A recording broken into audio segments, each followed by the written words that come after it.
All right, welcome into the half, everybody. My name is Erich Montgomery. I'm with our success group, and my mission is to inspire you to build a business that you love. And my name is Erich Campbell, and you can find me at erichcampbell.com. And I don't know if I've formulated a good mission statement like that, but I'm surely here to help. You just live it. I talk I about might it. do some embroidery stuff once in a while, on occasion. On occasion, yes, for sure. So, all right. Well, Erich, these are always interesting for me. Like when we dive into the half here, and we go, well, Erich was just there. He was part of this, right? Yeah, So we're usually in here kind of doing the recap and saying, all right, we're gonna recap to the other guys. That's what we're usually doing. But honestly, today I was there. So if you guys weren't tuned in, we talked all about outsourcing. I think what might be interesting is for us to just talk a little bit about outsourcing together. We can kind of expand on some stuff because we tried to keep it within one show. We got like 1.2 shows about that we did there, because we had a long show. But we tried to keep it down. Do we have some stuff we didn't get to I don't know how share? you call that a long show, Erich. I see what you do on the take up. That was like, Well, and I'm going to try really hard today to do a short show on the take up. We're going to have to see how that works. I've been told. I think the last time you told me that, I looked, I'm like, oh, there's an hour and 45 minutes. Yeah, I know this. I really am going to start giving it a shot. That's the thing. I'm going to start improving my layout of the show a little bit. There'd be some changes over at the take up if I can make it happen. But we'll see. The future includes many opportunities. Yeah, definitely. For learning. Yeah. Barb, hello again. Good to see you again, Barb. And Jarita. Yeah. Happy to see you here. Kingsbury Craft. Gail's in. Yep. And Jeremy Picker. Hello from Colorado. Yes. Thanks for being in. Yeah, we were talking about outsourcing today. And I think, I know there's Barb immediately. Short show, Erich, laughing, crying emoji. Yeah, I know. Impossible. And hi, Jesse. You also know I don't do short shows. Ramona is in. So hi to everybody. But at the same time, we've got a little bit longer for two other guys because we really have been trying to keep the format, especially now that we have the secret sauce going on. That makes the format a little bit longer. But we've been trying to keep that together. But I think that we had good information to share. Terry put together a really great, outline, and we went in there and filled in a lot of stuff with what I love about it though today. And if there's a good takeaway that maybe we didn't talk about, this is maybe some inside baseball.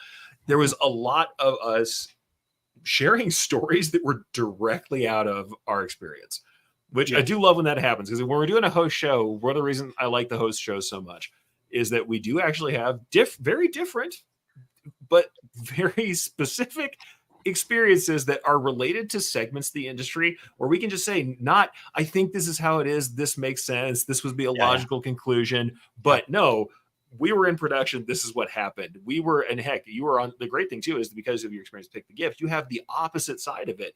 You have the contract side of being in the kind of outsourcing sphere to talk about. And the funny thing I didn't talk about, which we might cover a little bit in here if we have time, want to, is digitizing, because that's the other one people ask me about all the time as far as outsourcing, which is primarily, honestly, an outsourced product for people.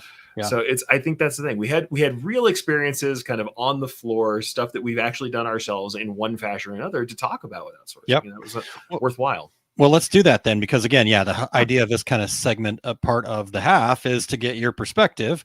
So let's dive into that, right? I'll just be very forthcoming. I'm going to bring nothing to this conversation. So let's. I think you can, though. I think you can, because digitizing is all part of the art prep world too. And I know that you, having done sublimation production, boy, do you ever know about art prep.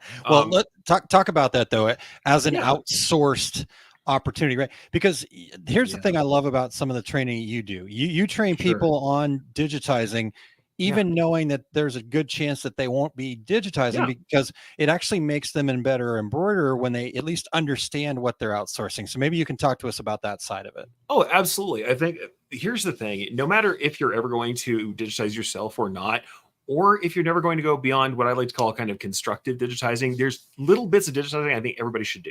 Right. Everybody should know how to do. Putting in a little chunk of underlay when something's going wrong with some top stitching, maybe putting in a global kind of tack down underlay, or doing some version of what I call the light mesh fill, something that taps down and tamps down like fibers or toweling or stuff like that. You put it behind any design, it just helps it run when you're running on you got the one person who puts in a bathrobe with their customer supplied stuff and everything else is jackets. And you have to deal with that. Well, then you may need to put down some sort of, nap tacking stitch. If you're an Embrilliance person, we actually have a tool for it called Knockdown Stitch, trademarked, that is a single click option. Those are little bits of, it's, sorry. Hashtag trademark. We have things that I think are constructed digitizing, even if you're never going to go beyond that stuff, doing little edits, doing trims, things like that. I still think you should know what it is, because instead of going, the T looks funny over here, the E is too short, you're like, well, I need more pull compensation on these 3 letters. It looks like my sequencing isn't running from center out on the cap, and so I'm getting puckering here. It looks, you can give them answers, or say to them, like you're saying, okay, the coverage doesn't look good, I can see the shirt through this fill. They're going to answer that any way they want, and they might do it in a way that's damaging, like putting way too much density in the top fill when you really need some more underlay structure. Yeah. If you know that stuff, you can ask for it. And if you know exactly what you're asking for, even a digitizer that's not maybe entirely up to snuff, you might be able to get there by asking the right questions. Or you can at least evaluate a digitizer and know if they're really worth as an outsourcer. Well, I think so. Like I said, I have nothing to bring to this, but I do, right? You do, because I think you can also look at this, like Ramona, for example. She does digitizing, right? So I know when I was on that side, right? When I'm the vendor side of this, I'm the contractor. I'm, not necessarily the digitizer, but in that spot, that when I'm working with an educated customer, that's easier for me because I don't have to then do the educating. And so I can look at their jobs and build a rapport and build a relationship with them where I can reduce what I'm charging because I know that I'm going to have less time and headaches in that, right?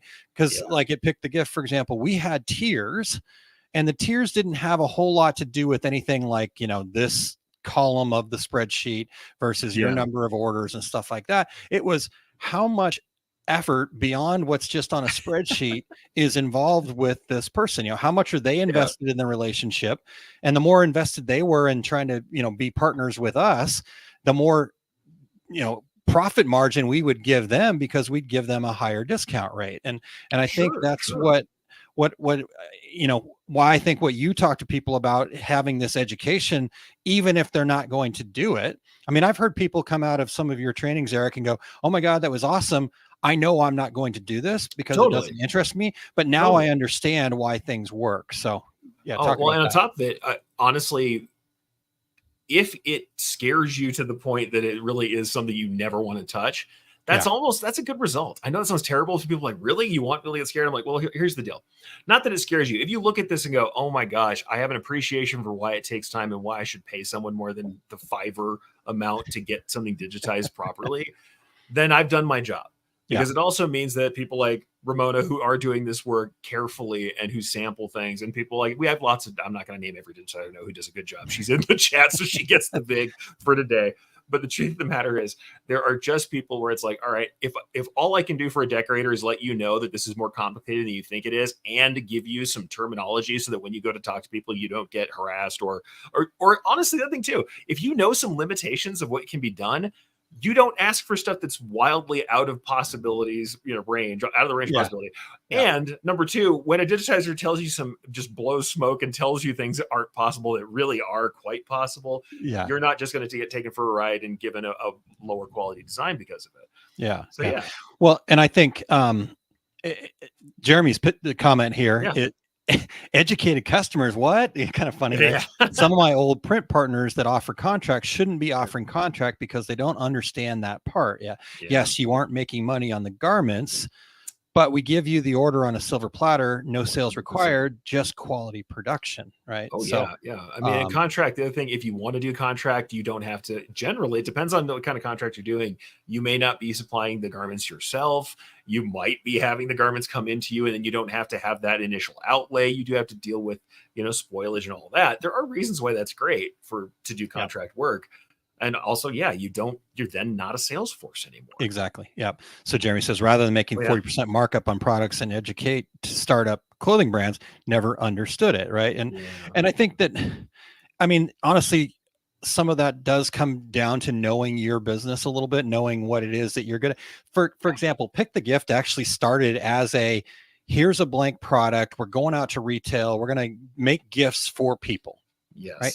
But as they got into it, as they started working with people, what the strengths were of the owner and ultimately of the company was the fact that, man, I always joked with him that he was a sledgehammer, man. He just got things done, but he knew how to like look at things in an efficient manner. But the sales aspect of it, right? He didn't want to be on camera, didn't, and so I came in as like, oh yeah, you're going to be I'm like, that's not what I do either. I want to build relationships. And so when we're talking about working with wholesalers, right, it is about building relationships. And so it's leaning into what that strength is, right? We weren't going to go out and have the sales force and do that side of it. So become a wholesaler, right? But the other side of it, maybe it's like, maybe that's not your thing, and you should outsource more stuff, right? You're out there getting customers. So I think there's some kind of validity to thinking about that too. Like understanding who you really are as a company is going to help you kind of figure out where you fit into all this. Oh yeah, no, and I understand because we have, Jeremy says, pick a lane. In my opinion, I'll agree with you because what I'm going to say is, if you're someone who's fully into custom, doing contract, unless you are really cognizant of your prices and work at scale, it will be weird for you. And if you're someone who is doing the sales and working on educating customers and dealing with the brands, better for you to do that. Better for you to keep on that. But I mean, hey, for people who do both, it's great. You just have to make sure that you're really refined. You have to be aware of process. Otherwise, you're right. The contract stuff will eat up your margins. It can, or you're going to find out that, you're not great at sales and you really shouldn't be reaching out direct because you can get other people to do that. One of the others can be true. It's just about knowing that about yourself. Well, I've made a long career out of sales and from the aspect of, I know I'm not good at sales.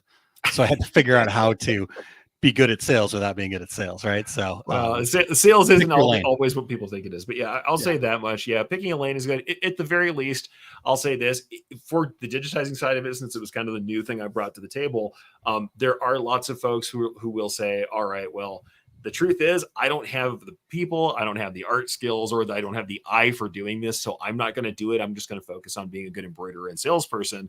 And that's totally fine. You can go your entire career without digitizing. I do argue, like I said, there's little bits of functional stuff you should be able to do. A 5-minute fix that you can click 5 buttons and output a design and get it on the machine when there's a little problem. I still think that's worth having in-house ability to do rather than sourcing that out, because the amount of time saved, especially as we get into tight production schedules, if I have to email someone and then wait for a reply and maybe or maybe not get that reply in time, little bits of fixing I think everybody should do. So I still think everyone should have the tools. You should have the software. I really believe you should have digitizing software, even if you're going to use it. Yeah. Speaking of that, Eric, I mean, that's why I think so important to understand that, right? That's where Brilliance scratches that itch for you, right? For a lot of people, you have that ability, and I know you're not here to just push Brilliance, not at all. But the idea here is that understanding, how to fill that gap, like you said, that little 5-minute fix. But if you don't take the time to learn that, and learn what part of that is useful to you, like I said, there are wonderful people out there like Ramona that you can work with. But also having that knowledge makes it a lot easier for everybody involved too. Even if you have a great digitizer, I still think there are production level things you should know, little things, and you should still have the tools for yourself. And I think that's where you're right. I think we do empower people. And like I said, also too, software doesn't make you a great digitizer or even a great editor. It's knowledge of the medium. And that's what I think we all should have. Because also when we're talking to our customers about the creative side of things, knowing those possibilities lets us be that consultant. I have known some really great promotional products distributors, people who do not touch any decoration, but really know all their product and know all the processes. And why do they know the processes so well? So that when someone comes to them with a piece of art, they know what process is going to handle that. They know, depending on what accessory or thing that they need, who they can talk to. And frequently, before it ever comes to me, they've had the initial difficult discussion about what things need to change for the kind of medium they're looking for. And that makes them really valuable to their customers. And I think that's the same thing with custom decoration. We should all have that ability. At the same time, does it mean we shouldn't outsource? Absolutely not. Outsource. Know what you're doing. Know enough to talk the talk. Know enough to give your customer the information they need. And know enough to have insight when it comes to the outsourcing person you're working with and asking the right stuff. I mean, it's the same thing would be for sublimation. I know my initial trials in sublimation were about not understanding the color space well enough, not understanding the mixing of colors. Even though I was around screen printers, it was a different thing, knowing that certain things had to be done in the art to make things turn out. I always make the joke about the one thing I ever learned about sublimation. This might be my 15 minutes of sublimation experience, even though I got a little bit more than that, quite a bit. The using rich blacks, realizing that if you have 100% K black on your screen, it would always turn out gray or awful. But if you use rich blacks, then the additional color adds to the density and the richness and the darkness of the black as perceived. It's a thing you don't know till you know it. Educating yourself can help. But if you don't get that a little bit of education, that little bit of knowledge, you'll constantly be sending these things in and getting bad responses. And also, if you don't have an outsourced person who will teach you, go, hey, got your art back. This is looking gray. I'm going to change that for you, but here's what you need to tell your design staff next time if you're going to be doing sublimation. It's good to have that. Yeah. And again, I think we talked about this a little bit in the Two Regular Guys show earlier, but part of that is that partnership, right? They've got to be willing to look at that and go, yep, this is wrong. I'm going to take the time to fix it. But, like at Pick the Gift, we always looked at that as, okay, we're going to fix it. We're going to do the right thing. But that's also an opportunity to educate, right? Yes, it might take a little extra time for me to reach out to the customer, explain it to them, and I'd rather just go and put it on. But if I do that right now, then the next time I'm not going to have to fix it, right? So there's something to doing the right thing and fixing it, but then to educate on it so you don't have to keep fixing it is actually going to save you time, even though it feels like you spend more time at the front. So, well, and I'll say this as a digitizer who's done both, mostly of my work in-house, but definitely did outsource digitizing. I hate to say this, a lot of digitizers, there's always a little bit of side work you take on. If you're even as an in-house, there's always a little bit of side work you end up doing, whether it's official or unofficial. And in doing that, I know that if someone speaks the language, we get to the results so much quicker. Yeah. Somebody just goes, that stitch where it's not really all the way across, but it's something else. I'm like, yeah, maybe I get it. And that's even better than somebody just going, not that one, the one that's less shiny. And you're like, okay, crap, we're going to have a discussion now about thread and all this other stuff. But if someone says, oh yeah, I'm looking to get a split satin, but I don't want a regular split right down the middle. I want like an auto split. So it looks just more even. I know exactly what the heck they're talking about, and luckily, most of them will even give you the actual name of the setting that we're going to use. Nice. They will start to know that once we educate them. What Eric said, yep. But yeah, trust me, that person's going to get what they want way quicker. If they're like, no, on this letter, on this part of the design, in this quadrant, it has this going on, and I need it to have more underlay. I totally know how to do that. Yeah. All right. Well, Craig says, back in the swing of things, students back in Boston. Kim earlier said, I'm going to have to go back and watch, even though Kim was the one who came up with the idea for the show. That was your episode, Kim. Come on. Yeah, no, it's okay. Kim's keeping busy. So good job, Kim. All right.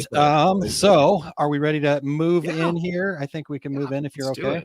All right. Weekly wins. Weekly wins. So I see you guys live. We want to see your live comments. If you have weekly wins, we're going to share them and celebrate them together. So come out here and tell us your wins in the comments. Jump in whenever you want to. Yeah, definitely. All right. I think I've made you go first. I don't know. We should really probably keep score, but we don't. So it's okay. Last time was me for sure. I remember it. All right. Must stick you on the hot seat today. All right. I wondered why I felt a little warm in here. Okay. No, I've got 2 wins, 1 I can share. Okay. How about that? Let's go for that. We'll silently clap knowing that there's a secret win. There's a second win that I cannot share with anybody yet. Nice. So stay tuned, but coming soon. So the win I can share is I've been working. So you guys know about the book. I got the book out there, right? And the book is a format of how you build a business that you love. And the idea has always been building a format that then can be taken and you've got the book here, but if I can give you also a workshop, deeper understanding of it, I think that's going to be even more powerful. And the wheels are in motion. We are looking to have a full-on 2-day virtual, not 2-day. It's actually going to be a 12-week workshop happening Q1 of 2024. Stuff will be happening in Q3 that will kind of lead into that and start giving people more of that and I may be giving away information I shouldn't be yet, but that's okay. You guys are my friends, so I'm just going to share because I'm excited about it. Hey, all right. that will also be leading into an in-person potential event to go even deeper. So, wow, awesome, man. That'll be Q2 of 2024. So I'm putting dates on these things because I can go, oh, this is what we're doing. It's really awesome. And then you guys will be going, well, Aaron, it's 2026. And remember that thing you said? And I'll go, oh yeah, it's really still exciting. But if I put a date on it, then I've got to. So that's the one I can share. The other one, we'll just do that a little bit. SoundCloud. Well, there. Yep. Congratulations, sir. I can't tell anybody about the other one yet. So I'll ask later. And I'll go, yep, sorry. All right. Yes. So what else do we got here before we put you onto the hot seat there, we got some wins. My win, 5 p.m. on Friday. Won't be back until Monday. Hey, that's good. Take the time. Take the time when you can. It doesn't always come. Yep. Let's see. Barb says weekly win is having blood labs come back normal. Not a fan of. Oh, I'm right there with you, Barb. Yep. Yeah. What is that they call the white coat flu? White coat fever. Yeah, white coat fever. Yeah. Sure. There's a million ways to call it, but yeah. I think you're right. Let's say this: if you're someone with white coat fever getting your blood pressure tested, that's always fun. Yep. Yeah. Having the blood labs. But yes, I'm the guy that always talks about fear, right? Yeah. My biggest fear probably in life is needles. So really? Like I go get blood drawn and I almost always pass out. So just from anticipation. So I get it. I understand it, Barb. So I'm going to give you an extra round of applause. Extra round of applause. Just special. But okay. So still focusing on weight loss journey. No loss yet. Exploring keto. Good job. Yeah. That's awesome. Going. Hey, for you. Just keeping on it and talking about it is good. Trust me. Yep, for sure.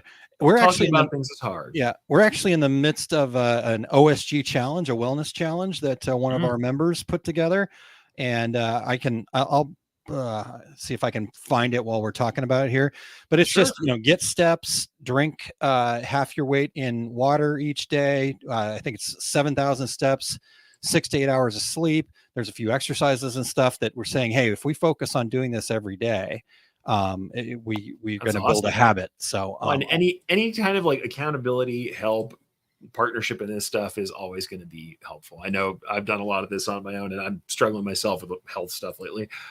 Certainly it is difficult and sometimes lonely. So very awesome to be able to get some of that feedback. So I'll put the link to the Facebook group of that challenge into the comments. That's here, awesome. Eric. So, all right, Eric, what about you, sir? What's your win for the week? Big weekly wins for me. I'll probably say is this. I've been talking a lot about the whole stuff I'm doing on Amazon. You guys hear me talking about this e-commerce stuff.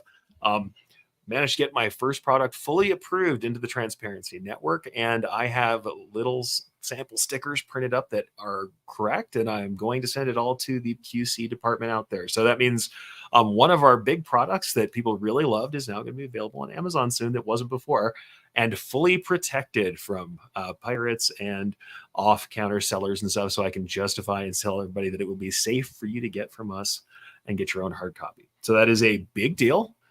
Took a long time to get here. It's going to be where we're going to have more stuff going on, but that means you can scan the code on the back and know that it came directly from our hands. Wow, that is a big project. Yes. And also, I'll say this: if you guys know, that's where transparency. There's other people doing it, but it really started out with like luxury brands trying to get knockoffs dealt with, stuff like that. But it's something new, and I don't think there's probably any other software company doing anything like it. So, cool thing. Very good. Very good. We're I'm tantalizingly close. Yeah, so if you guys have been do this, Eric. I know you don't do it enough. Just do that, please. Just give yourself a little. It's hard. It seems like such a little thing, but let me tell you, it took a lot of effort. Yeah, come on. Let's just pat on the back. My shoulders wrecked, but I'll try. Yes, there we go. Shoulders. I'll try. All right. So Craig says good sales for August. Sublimation helped bring it up for a slow month. So nice. Very nice. Nice, Craig. Awesome to see it. All right. What other wins do you guys got out there? If you have any more, share them. Keep them coming here. We've still got more people that are tuned in that have not shared their win yet. So it can't be too small, folks. Trust me. It's like if you got out. I did another one. Went for a walk in the mountains up here in the Sandy Mountains, and despite the fact that I've been kind of injured and not doing great, got out in the mountains, walked around for a little while, and did that. So nice. Found out that I got longer to go than I thought I did. That's where I used to be, but at the same time, got out there and did it despite my desire to hide from it. All right. Well, Eric, we could just sit here in silence until everybody Oh, I puts know. their weekly wins in. Let's You want to just do that? Challenges. Let's go to challenges. Oh, all right, fine. Yeah. What are the challenges that you guys have out there? Questions, Give questions. comments. What are you working on? Where are you stuck? Hey, up to and including embroidery and sublimation prep. Feel free. We have those knowledges. Yeah, we do. We do. Anything that you're working on? Anything that you're stuck on right now? I would say what I would call my largest ongoing journey of my work world still has to be prioritization. I am still working on that. I've got some of that helped out a bit. What I'll say is this. If I haven't figured that out, and I don't think I have, the one good thing is I am managing to more consistently push through some of these large processes. Because I'll tell you, like I talked about that transparency thing, that's a multi-month thing that had to happen for us to get there. Yeah. With including a lot of red tape that was helped along with some other stuff. It is very hard. So it was like continuing to make that incremental progress, despite the fact that sometimes those stalls come from outside. That is the other big challenge. But I think I would call it a win too. But it is still one of those challenges is when you have multiple processes across the board that all have need little pushes. Continuing to push all of those little things along. Yep. Keep something that is still a challenge. Keep all the balls up in the air, right? Doing better at it, but I have to say, I think what I need to work on, and this is something I know you know very much about, is the urgency versus actual importance, actual impact scale. That is a huge thing that I feel like I need to work on, and I'm working on that now. What feels urgent between what really is. Yes. Yeah. And it really is a priority problem, right? And it is. It's never a time management problem. It's always a priority management problem. And as much as I say that, it doesn't make it any easier, right? Oh, so, no. Like Jeremy said, I might not be creative like you guys are in the artwork kind of side of things and the drawing and all that stuff, but I know I've got a lot of creativity in me. Mine typically is around problem solving. And so it's the same thing. It's like, what? Squirrel. Yeah. So good comment. And by the way, thank you, Brian. We saw that comment. Yeah. If folks knew how hard it is to move anything for them, I'd be amazed at what I got accomplished. There's other people getting a lot done. I'll say with all the other different things all together, I'm pretty glad I got it there. Yep. And certainly I'll say that the system's not meant for us to do well. It's meant for Amazon to do well. It's tough. Thank you, Brian. I appreciate that. Yeah, that's it. Thanks for sharing that, Brian. I appreciate it. All right. Jesse says, congratulations, everybody. Yes, Jesse, what's your win? I didn't hear your win. So let's get that in there. I know one of Jesse's wins is always educating and being involved. So thank you, Jesse. There you go. Always for looking out. All right. Yosta says, got my license for sport yesterday, so I'll be competing this weekend. All right. Nice, man. Yep. Good deal. I agree, Jeremy. And rabbit holes. Yes. Those. Oh my gosh. The amount of research I will do on something that I just suddenly discovered or decided was important. Yep. is phenomenal. Yeah. All right. Ramona, I like this. Ramona's challenge is the same as her win, right? 5 p.m. on Friday. I'm not coming back till Monday. Yep. Yeah, I know that one. Yep. All right. Actually, I'll give you a real, since we always talk these little challenges or big challenges, my little challenge, sleeping an entire night. That'll be my challenge right now. Trying to actually sleep, going to sleep, and then staying there when it's difficult. That would be my thing. Thank you. All right. Well, I'll share my challenge here real quick. So I've put so much effort and focus into kind of building OSG around the book and stuff like that, that becomes a challenge in and of itself, right? You want to chase your dreams and your passions, but you got real life going on. So just kind of been working with different people and heading out to Fort Worth, excited to share the ABCs. But I've been telling some people, and it might also be where I look for a job too. So we'll see. We'll see what's happening, but gotta pay the rent too, or the mortgage. Hey, but that's a fair thing. And also I want everybody to understand doing things differently, changing things up when it makes sense, when it needs to be how it is not a loss. It's not, if you cannot look at your situation and change the way you're doing things to fit what it needs to be, that inflexibility is a problem. More than that's the thing. It's the definition that gets you, not the reality. Yep, for sure. But I will tell you this, one thing that I have learned, right, is that when we face those challenges, a lot of times we want to hide from it because we do feel like it's a failure or whatever. But the reality is, the more I put that out there, the more opportunities that have shown up. The thing I can't talk about came from that, right? Yes. So don't sleep on that, right? It's okay to share what your challenges are. And sometimes that big challenge is the big ask. Yep. Sometimes we have to ask. And if you don't ask, you'll never know. Yep. All right. So I think we've got it, Eric. Good job. All right, man.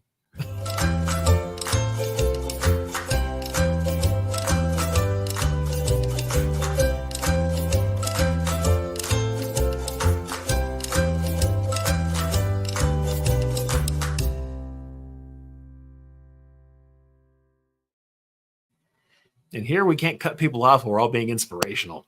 Yeah, exactly. In fact, we missed Craig's challenge. Choose a print and frame 12 by 16 photos for a solo print exhibit in October. So challenges, but still opportunities. That's so cool, man. That's so cool. Yep. Well, high five, everybody. Have a great week. We'll talk to you next week. Talk to you next time.